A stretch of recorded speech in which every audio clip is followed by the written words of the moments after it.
It's time to chill out and get ready for a mediocre Q&A live stream. If you're old enough, grab yourself your favorite adult beverage, and if you're not, stick with apple juice. Put your feet up and relax. If you have any questions, feel free to ask them in the chat. And now let's cue up the intro music.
Hello.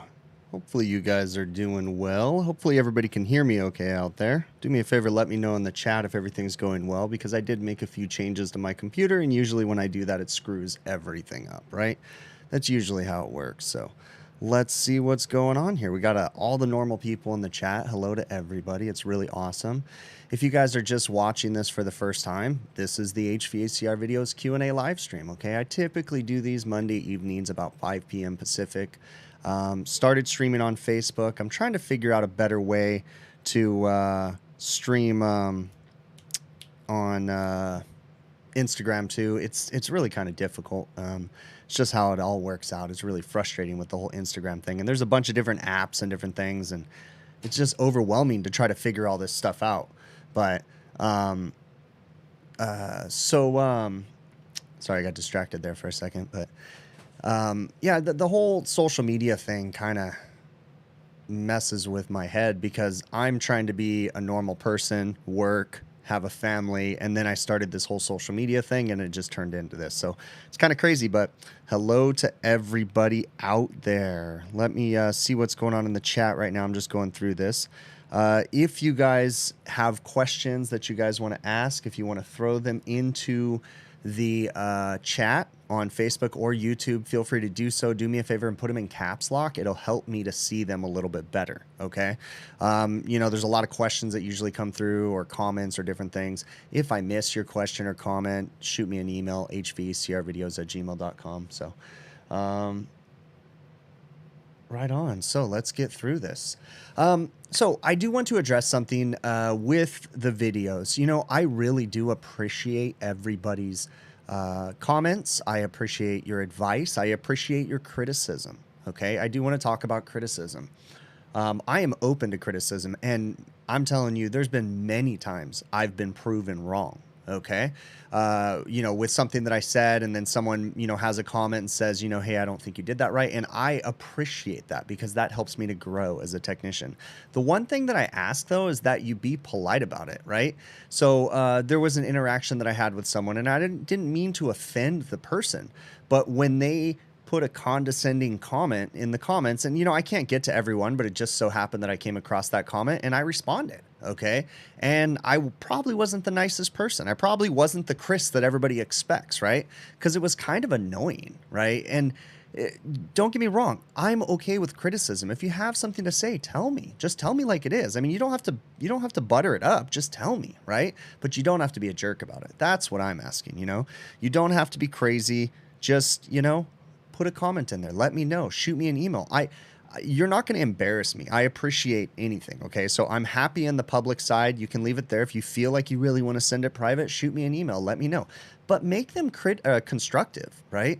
Don't just say you're a horrible technician. Why? That's dumb. Okay. Tell me why. I'm a horrible technician because you don't appreciate that I always say electrical short when there's any electrical problem. Okay. Oh my gosh. I realize that's one of the most common questions or comments that I get on my YouTube channel. And you know what? You are absolutely correct. Those of you that are saying that. I do have terms that I use that don't necessarily mean what I mean them to mean, if that makes sense. Okay.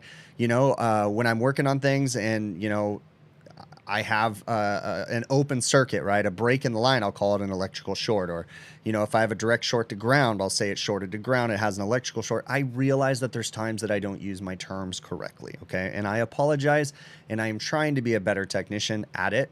And I'm not saying this to get people to start saying, you know, don't listen to the haters. No, I appreciate all that. I'm inviting the feedback. Just be constructive about it. Be cool about it. You don't got to be, you know, condescending or jerky about it. Just just say something, you know? So anyways, again, I had a interaction with someone over the weekend, and I didn't mean to offend you, but it's kind of funny how that particular person can handle sending a nasty comment, but then immediately if I say something back, they you know, they're basically calling me a hypocrite. And it's like, no, it's because if you talk crap, I'm going to talk crap. But if you're constructive and you say, hey, you know what, I think you did that wrong. This is how you know, then, hey, let's have a conversation. I'm totally open to that. Okay. So I don't delete comments for the most part. The only comments I ever delete, and it's probably about time I say this again, is when people are trying to guess restaurant names, whether it be correct or incorrect. I delete those comments. Okay. Try to protect my customers, you know, and I don't want to draw any unwanted attention. Okay. So that's the number one red flag. If I see restaurant, and I'm going to tell you guys right now, some of you know the restaurants, and I know there's actually probably a lot of you that know the restaurants that I'm working in. And I feel like you have enough respect that you don't got to blast me in the comments about it. Okay. So I know that there's more people that are doing right than the people that are causing problems and trying to guess the names. Okay. So that's the one comment I delete. The other one I delete is when there's just visceral hate, especially towards other people. That stuff drives me bonkers. Okay. I can't handle it. So I delete that stuff. Okay. Adam Densmo, thank you so very much for that super sticker. That's really awesome, bud. I really appreciate it. You know, the support that you all give is so humbling. So thank you very much. Okay. Let me see what else we got going on in here. What do we got in the chat? I'm reading down there. Looks like, Pat Finley, you gave a super chat. Thank you very much for that, bud.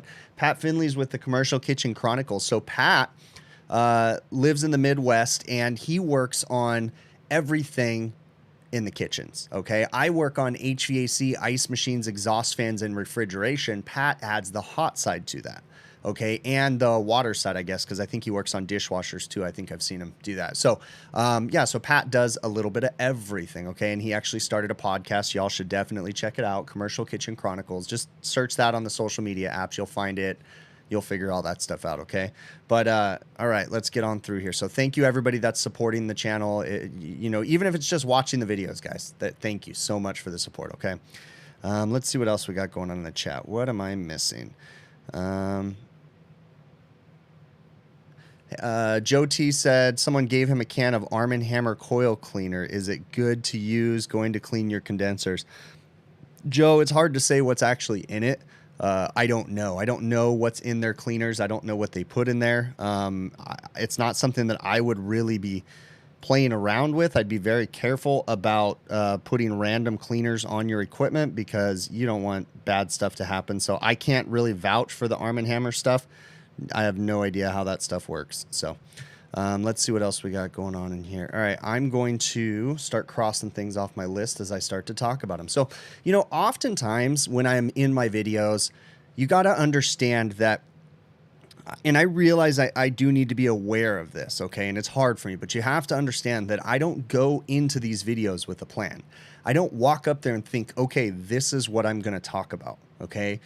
Y'all are hearing how my brain works. Now, you know, yeah, I say, you know, I do add a few things to a sentence, but for the most part, the thoughts that are coming out of my head when I'm on camera is the thought. That's how I troubleshoot. Okay. I've said this many times, even if I wasn't making videos, I talk to myself. That's how I like go through the steps in my head. Instead of just saying it in my head, though, I talk out loud. Anybody that's worked with me can attest to that. Okay. They're always asking me, what? And it's like, no, I wasn't talking to you. I was talking to myself. Okay. So, it's kind of weird, but it's not like I'm going in there with an educational plan. I am not an educator. Okay. There are many, many people much better than I that are great educators. I am literally a knuckle busting mechanic that goes out there and gets his hands dirty and just happens to turn on a camera. And what gets put on the videos is how I work. It's not perfect. Okay. There's mistakes, there's flaws, there's all kinds of different stuff. And I don't properly say things. Sometimes I may say, you know, something and then I may not show that I actually already checked that. So it's funny because a lot of the comments that I get, people will be like, for instance, I had a video on, the disconnect switch that went bad. I think that came out yesterday. I can't even keep track anymore because they all just kind of blend together. But the disconnect that had gone bad, and then there was an I was about to say an electrical short, but there was a failed condenser fan motor.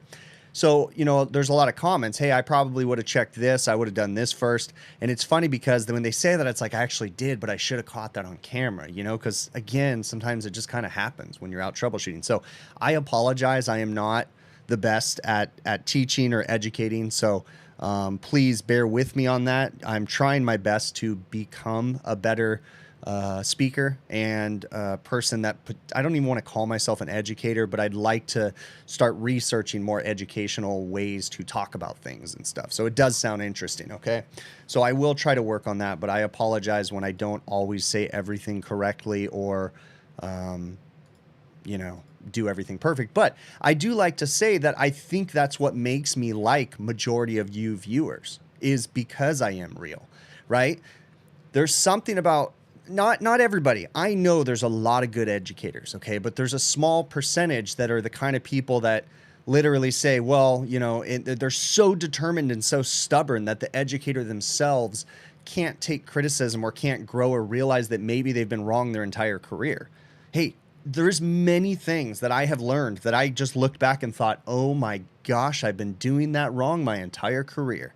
Okay. So I think it's normal for us to be able to talk about that stuff. Okay. But there's some educators out there, and just a small percentage, right, that, you know, think that they're perfect and they only talk perfect. And, you know, those particular people send me emails, you know, you really need to change the way that you do this. You really need to show every single piece of PPE. You really need to tell everybody to put both hands on the ladder every single time. You really like, people say this like I have a responsibility, right? I am not an educator. Again, these videos are a glimpse into my brain, okay? I'm not perfect. And I feel like that's what makes me connect to a lot of my viewers because they realize that I'm similar to them, right? Because all of us are flawed. Everything that's in a textbook, there's no way that we can just do what a textbook says. There's always going to be stuff. Adam, again, thanks for that super sticker, man. That's really awesome. I'm very humbled by your support, bud. That is really cool, okay? So real quick before I don't go off on another tangent like I just did, the hats. I'm sorry, I ran out of hats again. Y'all have been supporting the channel way too much, so thank you very, very much, okay? But the hats are going to get back in stock soon. I have large, extra large, and small mediums on order. We still have a few small mediums, but the large, extra larges, they're coming back. I apologize. They'll be in stock soon, okay? You can never predict how y'all are going to buy everything. And I buy a lot of hats up front to get a better price. And so it's a significant investment. And it's like, so I don't want to over order hats because let me tell you guys a story. So I never really planned on the merch stuff, right? I never really wanted to do this all. But then a bunch of people kept asking, and finally I started emailing people. And when I get onto a path, I go crazy, right? So I'm not kidding with you guys with the merch stuff. This is how my brain works. I can't take a chance of something being messed up or stupid or wrong. So I ended up ordering so many different samples. Every time I made a revision with the guy that was making my stuff, and I have a really awesome dude, you know, of course they have to charge me for those revisions and all these different things. And I order samples. And that's something funny too. When I first started merch, samples, you know, for some reason I thought, hey, you'll probably get samples for free. No, samples oftentimes are more expensive than the end product. So, you know, when you're $1,500 to $2,000 into samples of things, because I kept changing my mind, you know, by the time you get to the finished product, you've already got a lot of time and money invested in it. It's kind of funny. But anyways, I go so like hyper focused with it. So anyways, y'all started ordering a bunch of merch after I decided to sell it. And then I got a little cocky and I was like, you know what? I'm going to place a giant order, right? So I placed this huge order a year and a half ago of sweaters, of beanies. I have more sweaters and beanies than I'll ever be able to sell. I spent stupid money ordering this ginormous order that came in on 3 different pallets. I'm not kidding with you. 3 full-size pallets strapped down. That's how much stuff I ordered. So I'm very cautious to not over order again because I was like, oh, I'm going to get this best price. And I was an idiot about that. So now I literally have probably 7 Rubbermaid totes in my house, and then probably 7 to 10 Rubbermaid totes, giant ones, at my office of stuff. So anyways, I just go crazy with it. So with the hats, I try not to order way too much, and I just kind of ran out. But I apologize, but they'll be back in stock soon. So, all right, I'm going to look at the chat, guys. I go back and forth, so I'll get to try to get to everything. If I missed your question, throw it in there. Are the stickers coming up? Your service laptop needs more stickers. Yeah, we'll definitely get to it. But I'll hit you up because you know, I got a few stickers, so I'll take care of you, Will. Right? All right, but everybody else, stay tuned. They'll be here soon. Okay. And hey, you know, just keep in mind, you know, the interesting thing is that I like to do things differently. Right? I don't really like to tell people things and different things like that. But let me just be careful in how I say this. The people that interact in my chat and my comments and stuff, you know, I try to hook you guys up as much as I can, okay? Not everybody at the same time, different times, just randomly. There's no rhyme or reason to the way that I do stuff, but just trust me. If you're active at some point in time, you know, something cool will happen, okay? Just, you know, and then the active people get to see, you know, stuff sooner, right? Like my end of the year giveaway videos, you know, the active people are on top of things when I give little hints all the time and different things like that. So just stay tuned with that. Okay. So just make sure you're paying attention, and I do appreciate everybody that does. But if you know, you don't pay attention, then trust me, there's some benefits to paying attention sometimes. Okay. But, I don't like to do things, you know, and be like the perfect social media person that like follows all the rules and makes sure that I, you know, list things out before I do giveaways. Now, I don't like doing that. I just like randomly doing stuff. I think it's fun. It's more exciting for me. Okay. I don't want this to become a mundane job. So just pay attention and stay tuned. Okay. I'm reading there. Oh, yeah, that's funny. You know, a lot of people have actually told me, Will Speed, he asked if I used fake money. Did I buy fake money with real money to order merch? So if you guys don't already listen to the HVAC Overtime Show, it's a group of my good friends. It's Joe, Adam, Bill, myself, and sometimes our good buddy Yamo, right? And, you know, we have a show on Friday evenings, and there's a lot that happens over there. If you don't already watch that show and you think of the way that my channel is so structured and so perfect, or try, you know, attempting to be structured and perfect and polite and clean and all that different stuff. Yeah, over on the Overtime show is like the polar opposite of what I am on here, because I try to be somewhat polite and proper for the videos, because I do know that some people do get some benefits, but I do have to let stuff out. I know I was talking about earlier being real and stuff on the videos, but I do have to let a few things out. So on the Overtime show, you kind of get a little bit more of the real me. So, and anyways, the joke is that I had bought some fake money with my friends. I wish I had it here in front of me. I don't know what I did with it. But anyways, I bought a bunch of fake money. It was like, I don't know, just two giant stacks of movie prop money. And I showed my friends, and there was this whole funny thing where my buddy Bill was making fun of me because he said that I have so much money that I buy fake money with my real money. And then he was just dogging on me on that forever. And it just became this whole little like joke, inside joke. So anyways, that's what Will meant when he asked if I bought fake money with real money. It's this whole fun thing. So check out the Overtime show for sure. Okay. So I do want to talk about my house project. Okay. I am in the process, and I have not filmed anything yet, so you guys have not missed anything, but I did announce, and I'm in the planning processes of replacing the air conditioning system in my home. Okay. And in the midst of that, I have a lot of really interesting connections and acquaintances and friends in the HVAC community that I'm in all these different groups, and I've really taken an interest in the home performance groups because it's intriguing to me how much we don't know about the structures that we live in and how they are so intricate and difficult to work on. Most people just think you just throw an air conditioner at a house. In fact, I live in a house that I moved into probably 9 years ago, something like that now. And I can tell that someone just threw an air conditioner at this house, and it has massive problems. Okay. I have a massively oversized air conditioner at my house, and it's causing extremely high energy bills. And it's really interesting, the process that I'm starting to go down of learning how, to a small extent. I'm not going to pretend like I'm going to be an expert when I'm done with this, but I'm able to lean on some friends and some acquaintances, and we're totally going to be replacing the air conditioning system in my house. Okay. But the really cool thing is that I get to use some really cool new tools and get to learn how they work. So I'm literally tomorrow getting a blower door. I'm getting a duct blaster fan. I'm getting I've got thermal imaging cameras on the way. We are going to go at this really crazy, and we are going to be evaluating the envelope in my house, coming up with decisions, and I'm going to make a whole video series about this. We're going to be coming up with decisions, based on comfort and money.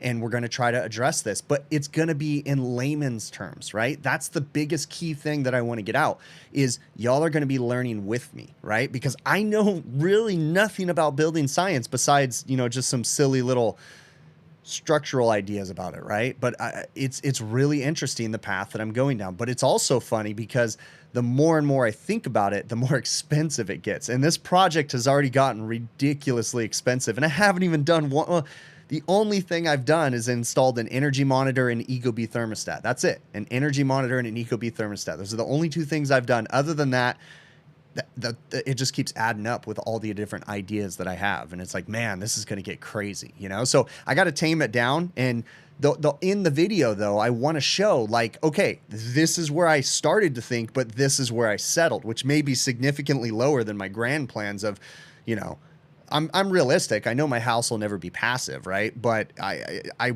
don't know. I'm making this bigger in my head than it's actually going to be, because I feel like, I'll scale back a little bit, but I'll show that on camera. So it'll be interesting. So at this point, what do I want? Like, a lot of people have been asking me about, what kind of an air conditioner that I want to get. And I'm starting to ask a lot of questions. So I'm currently doing research on an EcoAir. I'm currently doing research on a Bosch system. I'm currently also looking at the big ticket ones. I'm currently doing research on a full-fledged Carrier Infinity system, full-on Linux system, full-on Train system. So I want, I'm kind of going back and forth deciding, do I want just a, variable capacity condensing unit like a Bosch or an EcoAir, or do I want to go fully communicating with, full communication indoor, outdoor, where, your equipment's going to match your load, the airflow is going to change. Like, it sounds interesting. It sounds romantic, right? But I'm taking you guys through the process of my decision. So stay tuned. It's going to be coming out soon, but it is kind of funny, And I've also realized too that I think that it's also how do I say this? It's inevitable that the things that I do this time, I already realized that I'm not going to be able to do everything, and I'm going to have to be making corrections and additions in the future. This is not going to be the perfect system right off the bat. I'm going to fail. That's part of this project. There's going to be failures in here, right? Because I'm going to, maybe I choose not to spray foam my attic. Maybe I choose not to spray foam my ductwork. Well, what are going to be the failures in the future? Is my efficiency really going to get there, right? Because if we do a load calculation based off of spray foam and all this different stuff, and that can change depending on if we don't do spray foam. So stay tuned, okay? It'll be fun. All right. How do I know if a system has automatic indoor dampers? Alex, it really depends on the type of system that you're working on, bud. Yeah, there's not much I can say just directly over a chat. I mean over a live stream. Maybe some people in the chat can help you out a little bit, but that's a hard one. Have them do the work and me just film it. That'd be interesting. So let's see what else we got. Oh, I lost my other chat window here. There we go. All right. Let's see what else we got going on in here. Least amount of problems, train 14 SEER. Let's do a transcritical chiller with a whole hydraulic system. Brett, Advanced Refrigeration Podcast. That's my other buddy. I was literally just on the phone with Brett a few minutes ago. We were just kind of catching up and talking about the year, and man, Brett has got some crazy stuff. Brett is in charge of education for, it's known, for Cool Sys Refrigeration. So Brett's got all kinds of ideas and projects that he's going on. I had to think about it for a minute whether I could say that, but yeah, Brett is public with that. But so it's cool to have friends like that, and we get to just kind of bounce things off each other's brains and stuff. So, but Brett, I've done research on thermal storage systems, right? Ice bears or whatever, right? I did some research on those. I've kind of quickly looked into home chillers and different things. So it's been kind of fun just going down the path, I'm not Uncle Pennybags. I'm a normal person. This is going to cost me money. I am trying to find like companies that want to partner with me and stuff. I haven't inked any deals yet with anybody. Okay. But I'm trying, but I realize this is not going to be something I'm going to profit from. Okay. Trust me, I'm going to get revenue from video views and things like that, but I do not, I'm practical. Okay. This is going to cost me a lot of money. Right. But it's my home. It's my house. I want to make it more comfortable, and we'll talk about all that stuff. Let's see. Someone had reached out to me on my van tour video. Lots of great responses, actually. Lots of great ideas. Thank you on the chemical storage. So thank you, everybody. There was a few comments, and I will address them right now. People talking about storing all the chemicals in one place. I do understand the dangers in that. I will say that most of the chemicals that I keep in my van are not really going to have crazy reactions. I do not keep any bleach in my van, so there's no potential that it's going to mix with the ice machine cleaners. But I'm sure there is some chemical reactions that can happen to the cleaners that I have in my van, but for the most part, there's nothing in there that's extremely reactive with the other thing that would just cause major, major issues. But I am also in my head thinking it would be good to have a separate section, but it's not always practical. Okay. But thank you for all the comments on that too. Okay. But one of the things that someone had emailed me was pictures of a thought or an idea of something that he does in his van. And it's funny because when he sent me the images, I've actually done this same thing in a previous van. I've always been changing my vans. So he actually put doors with hinges on all of his cabinet areas where he stores chemicals and parts and different things, so stuff doesn't fall off the shelves when he's driving. That is a great idea. I actually used to do something like that. What I actually did was I went to Home Depot, and they have closet door organizer, okay? It's like a white shelf material, and it's like the perfect height to go over van things. It just works perfect. And what I actually did was went and got little clamps to hold it up, and I hinged that stuff, and then I had little clamps on the bottom. And the cool thing about it, and so I cut it to fit the openings, so that way it would stop things from falling out. But one thing, the biggest failure that I found in that whole method was that it encouraged you to never organize those shelves and those things, and just to keep shoving crap in there. And I didn't like it. And I also found myself overstuffing the shelves. So even though it was very convenient to have things that would stop stuff from falling off your shelves, and the person that emailed me said for one reason he does it because like vacuum pumps and things would be behind there and you don't have to have a bungee on them. And I appreciate that point of it, but I just found myself overfilling my shelves, and it just wasn't really something that I chose to continue as I moved on. That was probably 5 or 6 vans ago. Before YouTube, I actually used to have a utility body service truck. It was like a 2010 Chevy Silverado extended cab, with the back reverse opening doors or whatever. And I had a fully enclosed utility body, with a rolling top and everything. I wish that I had more video or pictures of that, because that van was fun, but it was a gas hog, and it was super nice. Or that truck, I should say, was fun, but it was super nice, and it was super comfortable and quiet, and the air conditioner worked great. But even with the 6-liter, I had the big 6-liter in it, that service bed killed that truck. Like, it had no power going up hills and things. It was just like gutless. So that van, or that truck, was heavy, but it was great and comfortable. It sucked when it was raining though, and you had to get parts out. That was one of the big things that really sucked about having the utility body truck. Ike, thanks so much for continuing to be a channel supporter, man. You're awesome. Keep it simple, stupid on my house system. Don't need all that high-tech crap. Matt, I don't, right? I don't need all the high-tech crap, but come on, bro. It's me. Come on. You got, like, it's going to be fun for the video. Don't you think? Like, it's going to be awesome to show that when it fails, I'll have video footage of it failing. Like, it'll be fun, you know? I mean, I'm not going to go with the most horrible, but I am going to take a gamble more than likely on a really, really high efficiency system. And I want crazy air filtration and crazy fresh air into my house. And I'm considering, I haven't even gotten any quotes yet because I have no idea how much it's going to cost, but I'm considering encapsulating my attic in spray foam. That's going to be probably, if not the same as what I'm going to pay for all the equipment, would be my guess to have the spray foam done. But I'm considering it. It's a really interesting thought, man. If I could move my, it's going to be a heat pump system. So if I can move the fan coil up into the attic and not in my utility closet, that'd be kind of nice, especially if the attic's encapsulated, because it would probably be, you know, 78, 79 up there when it's down in the house, you know, is 75, 74, right? So, you know, it'd be nice to have all your equipment up there, and we're going to put crazy air filtration. And so anyway, sorry, I went off on a tangent on that one again. Jeremy had asked me a question about getting, he's been a contractor for a long time. His company's been around for a long time, and they have work. They're doing well, right? But he's really interested in kind of elevating things a little bit more. And he was curious about how I went about getting into doing warranty work for manufacturers.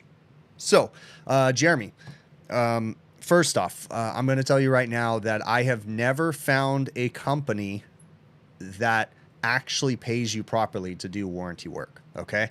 I don't think I've ever found a company. There's been many that have been much better than others. Right. And there's other ones that, you know, they have a structure, but they actually encourage you to work that structure properly, right? Because you have different fees, and they'll actually encourage you to, you know, work the fee process right, so that way you somewhat break even. But it's not a great thing to get into, okay? But regardless, to answer your question, how do you get more warranty work? How do you get into warranty work? First thing I'm going to say is just be cautious the people that you want to do warranty work for, okay? Next thing, I always kind of came up into the warranty work. I never had to work to find it, okay? Because my customers wanted me to do the warranty work because they were already my customers, and they would contact the manufacturers. Some of them are rather large companies, right? Some of the biggest restaurant countries or chains in the world. They go to bat and they say, hey, I don't care if he's not an authorized contractor. I want him to be an authorized contractor, right? So they're only going to purchase that equipment if I do their work, kind of a thing, okay? So they do this with other companies too. But anyways, so, but if I had to give you advice on how I think you can get involved in warranty when you're not already in the restaurants doing the work is, start contacting manufacturers to go to manufacturers training. Oftentimes there's a lot of manufacturers out there right now that are looking for new contractors, right? So look into their training classes, go there and inquire.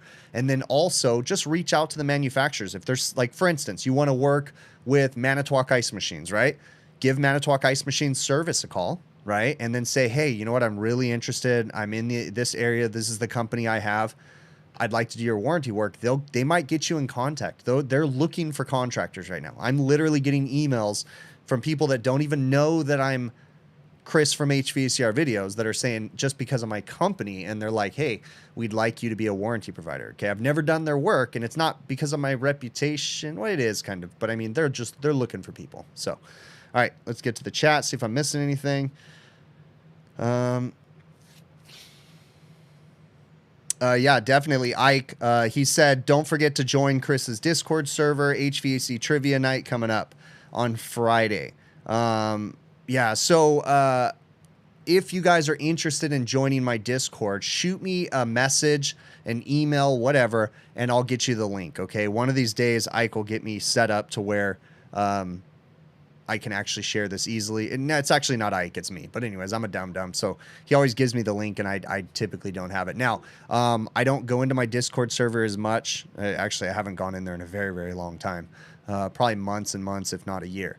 But I know there's still an active group in there. It's been a while. I will try to make a better effort, but it's a great little community in there. Check it out. If you're interested, shoot me a message. I'll get you the link to the Discord server. Discord is like a giant community chat room, but it has different rooms within the chat room, and there's structure to it. So let's see what else we got in here. Laska says that he works with the guy who helped write the Manitowoc books for troubleshooting. That's really interesting, Laska. I'd love to talk to you more about that. That actually brings up a really great point, okay? Someone had asked me in the chat too, or in the YouTube comments, where do I get those ice machine books that I have all the time in my videos? And see, nothing against you for asking me that question, okay? The point I'm going to make right now is shame on the ice machine manufacturers, because there is more contractors out there that don't even know that those books exist than there is contractors that do. So the ice machine manufacturers need to do a better job. Now, those of you that work on ice machines like myself, you know it's super easy to get those books, okay? First and foremost, what I'll tell you is all the ice machine manufacturers, Hoshizaki, HoshizakiAmerica.com, Manitowoc, ManitowocIce.com, all of the Scotsman, all those different ones, right? Hoshi and Manitowoc's my bread and butter right there. But anyways, other ones too. They all have information on their websites, okay? Just go to their website, and you can go to the service and then troubleshooting or diagnostic manuals or something on there, and you can download every single one of them, okay? The next thing is you can contact the manufacturer's sales reps. My local sales rep is Western Pacific Distributors, okay? They are the distributor for the most of the West Coast, okay? Almost, not all of it, but most of the West Coast. And they sell those books. All you got to do is say, hey, I need the most updated orange Hoshizaki tech specs book, right? That's what they call it. And they'll sell it to you. It's like 30, 40 bucks, okay? But they sell them to you. Whenever they come out with new ones, I usually go and buy one or two for every one of my technicians, and we throw them in all the vans, right? But you can also download all that information for free. If you can't get a hold of your distributor, whoever it is, for whatever ice machine manufacturer brand, then print out the stuff and take it to a print shop and have them bind a book for you, laminate it. Shoot. That would be one of the smartest things that ice machine manufacturers would do. Would actually have waterproof pages, because the pages get ruined because we set them on top of the ice machine. So if we had a fully laminated book, that'd be awesome, right? But you could do that yourself. Go to a printer, have someone bind it, and then you got your book, okay? So reach out to the ice machine manufacturers and or just print them off yourself. I had a gentleman that, let me see what I missed in here. Okay, so I had a gentleman, and I'm not angry, okay? I'm not angry. But I had a gentleman that had taken several of my videos, like 6 of my videos, okay? And he used a Ripper app. He downloaded them off of YouTube. Then he posted them on his own YouTube channel, okay? Now, I don't think that person meant any harm. I really don't, okay? Judging by his email that he sent me after and everything, I really don't think he meant harm. I think he genuinely meant to just try to share knowledge, okay? So I really do think that. But I'm sorry, okay? I had to send a copyright request because I didn't know who you were. I had no way of contacting you, okay? And I had YouTube take down all the videos, okay? YouTube did it. So again, I know you probably meant well, but you can't do that.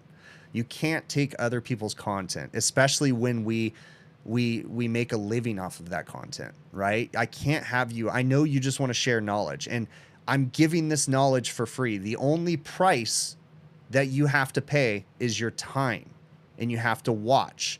You know, click on something and watch. That's the price you have to pay to be able to watch my content. But because of the platforms that I put it on, I profit from that, okay? I'm going to be fair, I mean, honest, and tell you, though, that I don't make as much money as you think I do, but I do very well, okay? But I can't have other people taking that content. I know you meant it well and with your intentions to try to share it with someone else, but I'm sorry, okay? You can't do that. Make a playlist and share the playlist of my YouTube channel with the videos that you like, but you can't just take someone else's content, okay? And I strongly suggest the gentleman that did this, you go ahead and take down all my friends' content too, because several of my friends, I have contacted them and they know about it too. So I know you didn't probably mean to hurt anything, and I know you're watching this because I emailed you. But you can't do that, okay? So I'm sorry, bud. Let's see. Looking in here. Sean Michael, my buddy, man. Oh, so Sean and I he's not my buddy, okay? He's a person, he's an acquaintance I've ran into twice now, okay? He lives local to me. It was kind of cool how we ran into each other at different times, but cool dude, right? We've emailed back and forth a few times. You've given me links when I ask questions, and you've sent me to people that could have helped me if I chose to go that path when I ask questions. So you're a cool dude. So thanks so much, bud. All right. You're going to re-upload the stream of this. Yeah, exactly. Let's not go there. Ask me that question on the overtime show, and I'll address that one, Laska, on Friday. Okay. All right, let's see what else. Jason Johnson, I'll address that on Friday too. So you know where I was going with that one. Do I ever use the Bluon app, HVAC Bandito?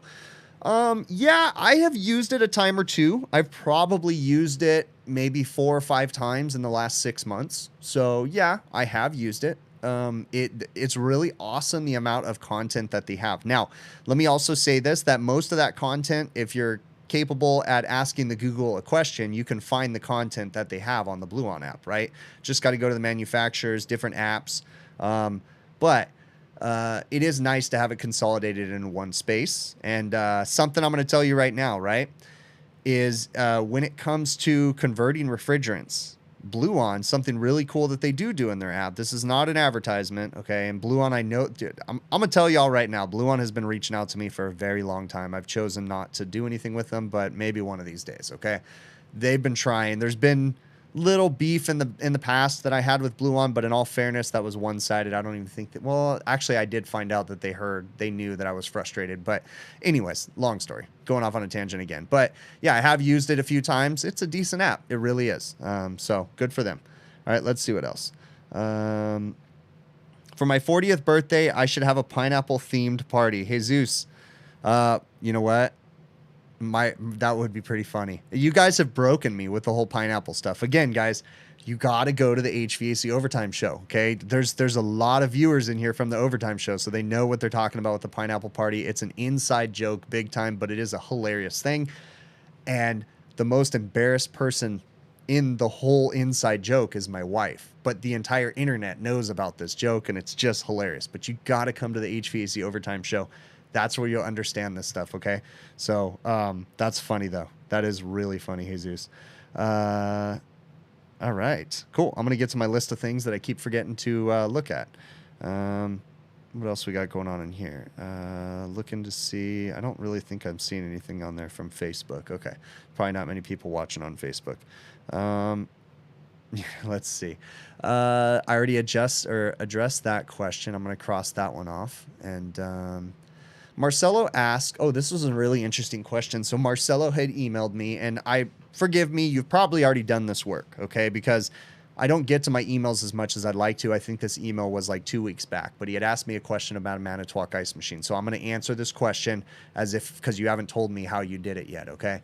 So first and foremost, one of the questions that he was asking was on the Manitowoc QuietCube ice machines, okay?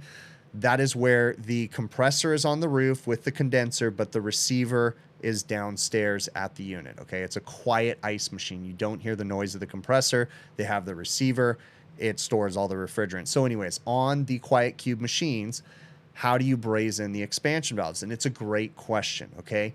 On the Manitowoc ice machine expansion valve, they use Danfoss expansion valves. Danfoss expansion valves are stainless steel, okay? But the interesting thing about Danfoss expansion valves is they are copper-coated stainless steel on the inside. So the brazing process on one of these expansion valves is a little different. So if you look at the valve, they're usually, I call them peanut valves because they're tiny valves. And on the inside of the copper, or on the inside of the swage joints where you braze is copper, okay? And it's not just Danfoss that does this. There's even Sporlan has a valve that does this. But anyways, just on the Manitowoc ice machines, how do you braze those, okay? The brazing process on those, you use 15% Silfoss. You clean the pipe, and actually you kind of have a backwards brazing process. What I typically do is heat the metal in front of the braze joint first, rather close to the braze joint though, okay? I get it nice and warm, I get the valve a little warm, and then I lay a bead of solder right in front of where I want it to go in via capillary action, okay? And I draw the solder in that way. That's the way that I braze these valves, okay? Because you don't want to overheat the valves because the copper coating can start to come off and then it becomes a nightmare. So you're actually supposed to braze them with 15% Silfoss. Now you can use high silver bearing solder like 56%. If I do use a silver solder, it's 56%, okay? But 56% silver solder requires really high heat to get it to melt to where it can bond. The interesting thing about using silver solder is once it does melt, right, it's like plumbing solder. It flows. Like you really don't have to do much to get it to flow once you get it hot enough to flow. But with Silfoss, 15% Silfoss, you tend to have to draw it in more, and it's just a little different and get more heat around the way. But anyways, so on those valves, you heat them like that, okay? There is brazing instructions that say exactly what I said that typically come with those valves. If you open them up, it'll tell you, okay?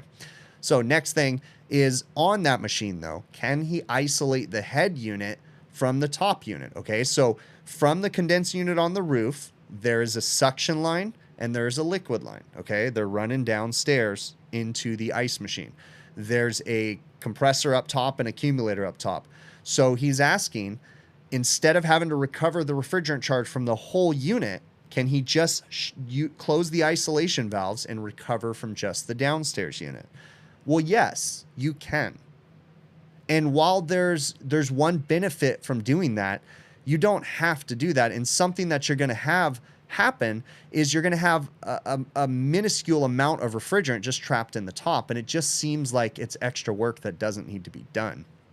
The bulk of the refrigerant in that machine is downstairs, okay? The refrigerant typically is downstairs waiting in the receiver that's stuck via pump down valves. So you're going to have to recover all the gas from the downstairs unit. Why waste your time in trying to isolate it? That's just extra work. And most of the time, Manitowoc isolation valves are in a pain in the butt spot. They're kind of horrible to get to. I don't see the point in doing it. You could, I guess. It's not going to hurt anything. The one benefit you'll get from it if you isolate the top from the bottom is once you do that, the compressor will never have the potential of getting moisture in it, right? Because you're never going to vacate the compressor of refrigerant. It would be stuck upstairs, but it's mostly gas that's going to be stuck upstairs. So it's not going to take that much more time. So why go through the headache of it? Just recover the whole charge. That's your best bet, okay? Let's look at the chat and see what I missed on here. Seeing if I missed anything. Hey, Scott's in here. HVAC rookie. Awesome. Let's see what else in here. Nope. Yep, that's right. All right, let's go through here. Noise during harvest. Hello, HVACR world. I'm reading through the chat. Hoshizaki for the winner, or for the win. Just reading through in here. Check my messages. I see a lot of messages coming through right now. Let's see. Oh, that's funny. Brett sent me like a meme. I'll have to watch it in a few minutes. Or like a TikTok that he made about me. So that's pretty funny. I'll have to check it out. All right. All right. Let's see what we got going on here. Kevin had asked me a question about equipment. Kevin wanted to know, he's in trade school, I believe is what he said, and he wanted to know what kind of equipment he should buy while he was in trade school. Kevin, I'm going to tell you right now, be very cautious about buying anything, okay? There's more contractors in this country than there is that don't do this, that actually provide all the big ticket items, especially if you go on the commercial side, okay? There's still some contractors that don't do that, but I've been contacted by enough people that have told me the same, that there's in my estimation, there's more contractors that actually do provide all the big tools than don't, right? So don't go blow your wad on a bunch of tools if you don't know if the company you're potentially going to work for is going to provide those tools, because then you're out a bunch of money and you don't necessarily need to be. Do I think it's a bad idea to have your own tools as you go further in your career? No, not necessarily. I think that sometimes can be a good thing. But in the beginning, if you don't have to, don't blow your wad on that, okay? Just focus on training yourself, bettering yourself, and learning with what you have. It's hard to say, okay? It's really hard to say because I don't know the company you're going to go work for. You can, if you want to know the kind of equipment that I like, well, just watch my videos. You're going to see that I use a lot of field piece products. I use, a lot of field piece products, basically. There's a lot of field piece stuff in my van. Milwaukee tools, different things like that. But I mean, I have a few NAVAC things and stuff. But you don't have to buy all that up front, okay? So just focus on your education right now, okay? Right on. Apparently the bots are in here, but the mods have got this. Have I had multiple wire rub outs from a walk-in evaporator that was vibrating for a while? Yeah, definitely. That's something that's happened, John Deere fan. Some of my first, actually one of my very first solo repairs that I remember ever doing. I'm surprised I never thought about this before, but I can remember I was at a restaurant in Claremont, California, and I'm not going to name the name, but I was at a restaurant and they had a walk-in cooler that wasn't working. And I found multiple rub outs on brackets all over the place. And it was because the way that the evaporators were installed. The wiring was ran in a really bad way to where it rubbed out in multiple spots. So after I'd fix one, then turn it on, because my troubleshooting wasn't on point at that time, right? So I'd fix one short, then I'd turn it on, the breaker would trip, and I'd find another short, the breaker, like instead of just going out there and measuring to try to find it, I would do that. And that's one of my very first repairs. It took me dang near all day to fix a bunch of wires in a walk-in cooler. And I realize now that had I stopped trying to just fix every short, the technician that I've become now is if I walk up to that situation, I just look and I say, just change the whole damn wire, right? I see two shorts in it, just change the whole thing. Because what are the odds that it's going to be somewhere else? Like, you start thinking big like that instead of wasting your time trying to fix symptoms, right? So that's something that came from my channel, my whole big picture diagnoses, right? It just kind of popped up in my head, and with like a catchphrase of, we're trying to solve the problem and not the symptoms, right? Because the symptoms are easy. The compressor failed. You can put in a new compressor and you might be back in a year or two, maybe sooner, right? You know, so we just throw parts at it. But if we involve the customer in this decision and they agree that they'd finally like to get this fixed, let's give them a quote. This is what it's going to cost to change the compressor, but I'm going to put extra time in there, and I'll give you an extra 4 or 5 hours, maybe 8 hours, it depends, right? On top of the compressor repair for me to try to figure out what happened, right? Then you know this is your cost. You can throw it in your budget. This is approximate unless we run into anything crazy, right? It's going to be this big. And guess what? If I give that customer that quote and I do that, I will say, when I'm done with the job, I will only bill you for what it took, right? So let's say I bid an extra 8 hours on that job, and it only took me, you know, less time. So when I go to give them the bill, even though the quoted amount was the giant amount, I only bill what it takes me, right? I do that with my customers a lot, and that helps me with them. So, but anyways, that I went off on a tangent again on that, but just talking about the wires. Yeah, I've had multiple wires rub out many times. It's a really hard one. Do two shorts make a pair of pants, or at least capris? They might make those bell-bottom pants, because what happens if you have a rather large pair of shorts, right? From, you know, a rather large pair of person shorts, right? And then you have a very small one, then they might end up like bell-bottoms, right? There you go. You guys are trying to get me down the path of like my overtime jokes, and you guys are almost getting me, but I'm not going to go. I'm showing restraint. Okay. I'm showing restraint. Evan is new to the trade. This is a really bummer. This message I got. Evan was new to the trade. He's only been in the trade for about a year. Finished trade school, and he severely hurt himself really bad, to the point that, according to his email, the doctor is telling him that he can't be doing HVAC anymore. Like, that's how bad. Like, it's a permanent, severe injury. So he's kind of curious, like, what my advice would be, like, what to do. You know, he expressed that he has this knowledge, and he feels like the knowledge is worth something, and he doesn't want to abandon the knowledge, but he knows that he can't be a technician anymore. So that was a really kind of a heavy message, you know. It's like, dang.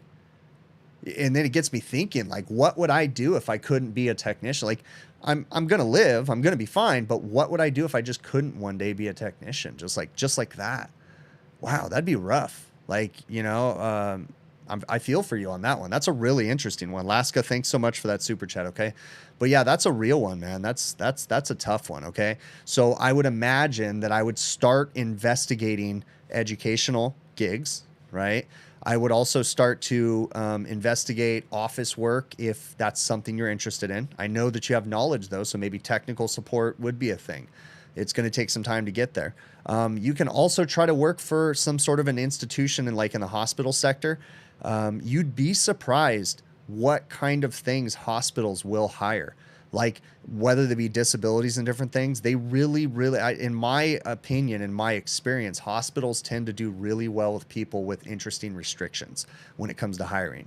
So I would look into that. Don't lose hope. You know, there's going to be something you're going to be able to do. Maybe get on the manufacturing level where you sit all day at an assembly line building parts, or I mean, there's hope for it. Okay, bud. So keep your head up. Do some research on like an institutional gig, a troubleshooting or technical support gig, something like that. Okay. I know you can do it though. So hang in there, bud. Let's see what else we got going on in the chat. A good HVAC tech is always welcome in controls for sure. Yeah. Dispatcher supply houses. Yeah. Go be a tech support guy. See, there's lots of great suggestions in the chat right now. So there's lots of great suggestions, y'all. Thanks, everybody. That's really cool that you guys are helping out like that. And I appreciate you guys as a chat and the people that are watching this right now. So Mike had asked my opinion about EEVs and why I think that at his particular company, he's had several of failures on EEVs. Not necessarily from him, but he's not saying it isn't him, right? So he's asking, you know, if I have an opinion on these EEV failures. Now, I can only say with my own experience. I have heard a little bit from some other people, but for the most part, I don't think there's as many EEV failures on decent equipment that haven't been caused by a technician, okay? I would argue that majority of the EEV failures are from installer error, simply overpressurizing pressure transducers. That's one thing.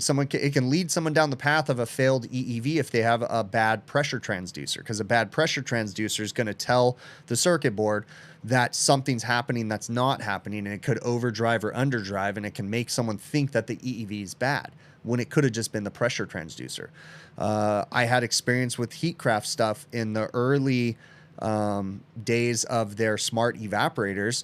They had a pressure transducer that had a sticker on it that, unless you were an idiot like me, most people would see this sticker, but I didn't really pay attention to it. And it says, don't put more than 150 PSI pressure on this transducer. And I would blindly follow my own, you know, I'm going to pressurize the system to 300 PSI, you know, and I ruined the pressure transducer. And then when the system started up, it was flooding back to the compressor. And I'm thinking I'm going to have a bad EEV, but it was because I overpressurized the pressure transducer and didn't know that it was going to cause these problems. And I even had that. I have that on video, actually. Yeah, it's a video that I did. It was on a beer walk-in. It was an install of a new evaporator. That's right. Yeah, I did have that. So, but I think it's more or less people that aren't installing things correctly. I'm sure there's some failures from poor manufacturing, but my personal opinion would be that it's mostly installer error. There's lots of people out there that have been doing this for 30 years and there's nothing I can teach them. And oftentimes it's the stubborn people that aren't willing to adapt to change. You know, I never needed that in my entire career. You don't need digital gauges. Nobody should ever have digital gauges. They should always have analog. Okay, stop with the arguments. If you choose to use analog, good for you. If you choose to use digital, good for you. Okay. But there's people out there that are just stubborn, you know, and I feel like those people oftentimes are the cause of these failures with this new high-tech equipment. You have to be careful installing it. You have to know what you're doing. You have to braze with nitrogen, okay? You have to do your best. I already answered that question. You know, when I do my videos, I know it's been a long time since I've had a video on ice machines. Ice machine videos are actually one of the most difficult videos to film, mainly because it's in the restaurant and the ice machines are always near speakers in the ceiling. And editing ice machine videos is a disaster for me because I would literally have to dub or talk over, you know, these videos and inject this audio into there. And it would just take me forever to do that. It's a nightmare. I've tried it. I've done it. It's a headache to have to dub a video. But it's so hard for me to film because there's always music. That's the biggest reason why I don't get a lot of ice machine videos. So, let's see what I got in the chat right now. On Hoshizaki Ice Machine, when you get 6 beeps for low voltage, what do you look for? Leon, I'd start looking at transformers, but first off, I mean, measure incoming voltage. Is incoming voltage where it should be? It's you know, 120, 240, or it's very rare you're going to see a 480, but anyways, start with incoming voltage. Do you have it? If you don't, then start looking at transformers, seeing if there's something robbing the voltage. Oftentimes, what people don't realize, some of the Hoshizaki ice machines out there, they can have these add a neutral transformers. And what I mean by that is they have a transformer that they add to the system that creates a false neutral, okay? It's for 115 volt systems because for a Hoshizaki ice machine, you have to have a dedicated neutral from the panel. So if you can't get a dedicated neutral from the panel, they would come with this little transformer. I think the newer ones actually come with the transformers now, but you used to have to buy them and it would add a neutral to the transformer so that way it was dedicated. That way they wouldn't get any weird feedbacks and things. Kind of think it's an antiquated thing because I think they can solve for that in circuit boards now, but it's just their old school way they did things. Those can cause weird voltage issues and low voltage issues too when those aren't working correctly. So it's like losing a neutral and just weird crap starts happening. So look at that. There's not much more I can tell you. I mean, you can try to email me hvacrvideos@gmail.com if you run into any other things you want to talk about, but it's hard. So interesting question David had. David wanted to know, so I don't know his particulars, but his email read like this, that he has a facility of some sort that for whatever reason, it doesn't make sense to me, he has to shut the power down for 5 hours a day, okay? So for whatever reason, he has to shut the power down for 5 hours a day. He's accepted the fact that whatever his equipment is cooling is not gonna keep running. So he's wondering if there's ways he can solve this problem. And he had an interesting idea. Unfortunately, this doesn't really make sense, David, but what he wanted to do was trap refrigerant. He sent me a graph of something that he had, so he obviously has some sort of data logger on it. And he sent me a graph showing refrigerant line temperatures and different things, and he kind of had an idea about storing refrigerant and slowly releasing it from a tank so that way he can get more like a passive cooling effect where it's going to naturally go through the system and just have some small cooling going on with it. And he wanted to know if something like that would work. I'm not going to say that there's not someone out there that can figure something out with this, but it's not very practical to do something like that, bud. It's not really going to I mean, the money you'd spend having an engineer that's probably going to be selling you some snake oil to design a system like that, you could probably just go buy some solar panels and some batteries and run power to your facility. Backup generators, something like that, I think is going to be easier than building a system like that that can cool, like adiabatic cooling, or I don't know what the hell you call that, but anyways, I'm sure that someone will come up with some weird, crazy idea, but it seems very impractical and just doesn't seem like you'd be able to afford something like that. Let's see. What causes a filter dryer to clog, but then appear free flowing when detached from the system? Frank, cut it apart, man. That's really interesting. Filter dryer that seems like it's plugged up, but when you take it out, it blows right through. Yeah, man. Take the thing apart. You know, who knows? I've seen the screens in those do weird things, man. So carefully cut the dryer open, depending on what type it is, and pull it apart very carefully. Just remember, there's typically a desiccant core in that dryer. If it's a Sporlan dryer, let me grab one.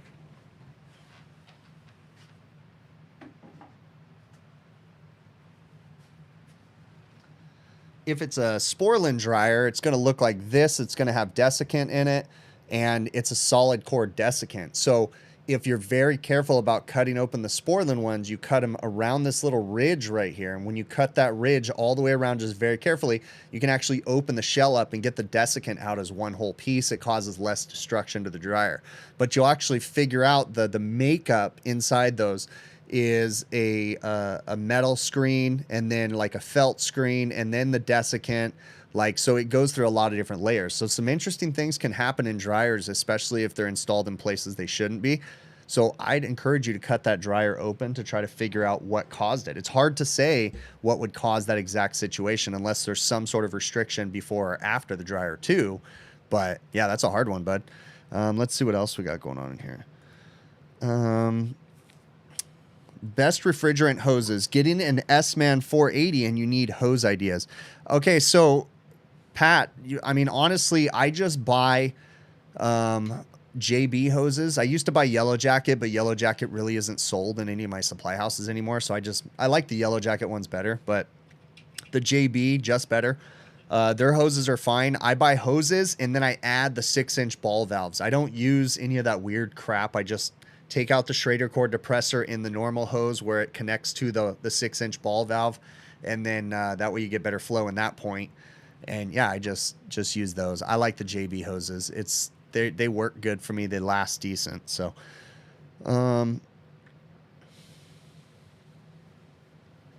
looks like Jason Johnson was answering some questions about airflow. That's interesting. Good. See, I like that you guys are all helping each other out. This is really cool to have this. Always recover your empty refrigerant tanks. Recovered 15 pounds from 20 jugs today. That's really good, Jay, especially if it's something like R22, man. Whew. Yeah, 410A. Jeez, recover that stuff. Get it all together because that'll save you a couple bucks for sure. He needs an air liquid tank to get liquid CO2 or N2 to your site. Are you possibly talking about the guy who wants to do the free cooling system or whatever? Your cooler has 438A. MeasureQuick says 10 degrees superheat, but saturation and line temp math is 14. Jonathan, I don't know what the particular situation is in there. It doesn't quite sound right. I mean, I don't think glide would have to do with that. Well, maybe. You could be reading the wrong something, or there could be incorrect information in the pressure temperature chart. I'm not going to say MeasureQuick's not wrong. I mean, there might be a possibility, but it's hard to say what's going on in there, bud. Let's see. You recover R22 straight to the lungs. Alaska, I mean, you know, I'm not going to lie and say that I don't have a pretty good feeling that my demise is going to have something to do with refrigerant, because there's been a lot of that stuff that I've been breathing in my entire life. So can't be good. Can't be good. It's interesting thing though, is even though I still, even though I know the dangers of refrigerant inhalation and the potential, because I live in California, so it causes cancer here. I'm sure it does where you are too, but that's a joke. But you know, that stuff just makes me kind of think about it. It's definitely kind of bad, the situations I put myself into. So Measure Quick uses the center of the glide. Yeah, but they use the glide typically. You don't use it for the superheat, right? You use the glide for the evaporator TD, don't you? The center of the glide, you use the midpoint. I'll have to think about that. I'm not thinking straight right now. So you probably end up going in a propane ball of flame. Yeah, that's a possibility, Troy. What setup works best on the Measure Quick with multiple refrigerant and air probes? Seth, I really love the field piece stuff, man. The field piece stuff just works well for me.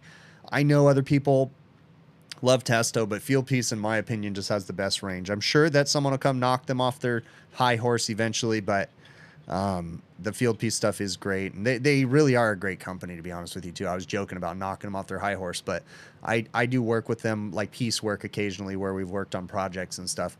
I have nothing actively going with them right now, but they're good people. They really are. So what setup? Ammonia is gnarly and the best refrigerant. Yep, definitely, Sean Michael. I mean, you know, I agree, even though I know nothing about it. I definitely agree that something like ammonia is a really great refrigerant. There's just a lot of safety stuff that goes into it, but if facilities are maintained and that is operating properly, I mean, that stuff does great. So it really does.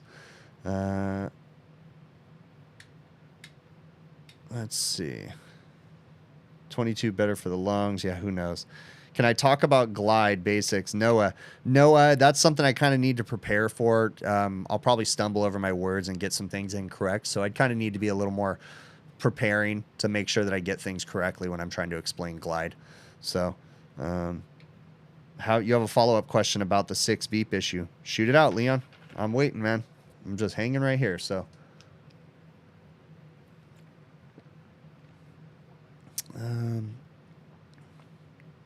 Testo to field piece. You're going to jump ship. Hey, man. I really think you should, Dino. Definitely, if you guys are going to be checking out the field piece stuff, if you like their pricing, go to truetech.tools.com. You can use my offer code Big Picture. That's one word, all lowercase. It'll get you an 8% discount. I get a small commission from that. It's a great way to help support the channel. But you know, check out TrueTech Tools. Make sure it's something you like. I trust them. I'm going to vouch for them. They are really good people. So they're helping me a little bit in directing me and giving me advice for my home project. And they've been very helpful. So good people. What happened to my old leak detector? Nothing, man. Thomas? This one right here? My awesome leak detector? Pew, pew. My radar gun or laser gun or whatever. I don't know if this is the one you're talking about. Still sitting back there. Someone gave this to me, actually. Chris Eads from AC Easy Tea. AC Easy Tea. I had some over here. It's a really cool product. He met me at Brian's symposium, and after the first day, the second day he showed up, he's like, I have some things for you, and he took me to his car. Chris, I got to tell you, it was a little weird when you're like, hey, you want to come out to the parking lot and check out these cool tools I have in my back seat? And I'm like, what? Okay. Yeah, why not? I'm in Florida. It's not weird. Let's go. No, but he was a cool dude. He meant well. But he showed me this, and then he gave it to me. This is a Robinair leak detector, if you guys haven't seen this. It's really awesome. It's for chlorinated refrigerants. It used to have a sample bottle right here, right in the top, the little Coke vial. And you would put refrigerant in there, and that was your sample tube, so you can make sure that the leak detector was working. Really, really cool leak detector. And this thing actually comes off, and you could use it on your hand. It has a cable. That was given to me. So, Chris, that was awesome, bud. Let's see. Reading through the chat right now, see what I'm missing. You have 2 old multimeters from your dad. You will send it for you. That awesome. Danielle. If I pronounce that right, Danielle Duncan. Hey, man, you don't have to send me stuff, but if you guys are interested in sending me old tools, in the show notes of every one of my videos is my P.O. box, man. I love old tools, so I'll definitely give them a good place, show them on camera or something if you guys want to send some cool stuff. So, Han Solo blaster from Star Wars. Yeah, actually, I don't think I've ever thought about that. I was always thinking like Lost in Space or something, ray guns, but it actually kind of does look like a Han Solo gun. kind of does. A little bit, you know, a little different, but awesome. Right on. Well, I'm just looking through the chat right now, seeing what I'm missing. I think it's about time that I wrap this up, everybody. It's been really awesome, but it is dinner time, and I need to go eat some food. Thank you so very much for hanging out. Feel free to send me an email, hvacrvideos@gmail.com, if I missed anything. I really, really do appreciate you guys, so thank you so very much. And I'm going to cue up the outro music, because this is my method of doing things. Like, hey, I'm not very good at doing things right, so I'm going to make it really difficult. But here we go, and we will catch you on the next one.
Come on. I could not do it. Huh? Come here, buddy. Come here. You want to say hi? Come here. Oh, hi, buddy. Look at this guy. Look at this guy. Look at this guy. Ah. Come on. Yeah. It's my buddy. Yeah. All right. Get out of here.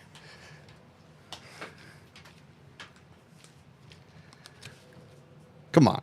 You got to love the dog. Come on. My best friend, right?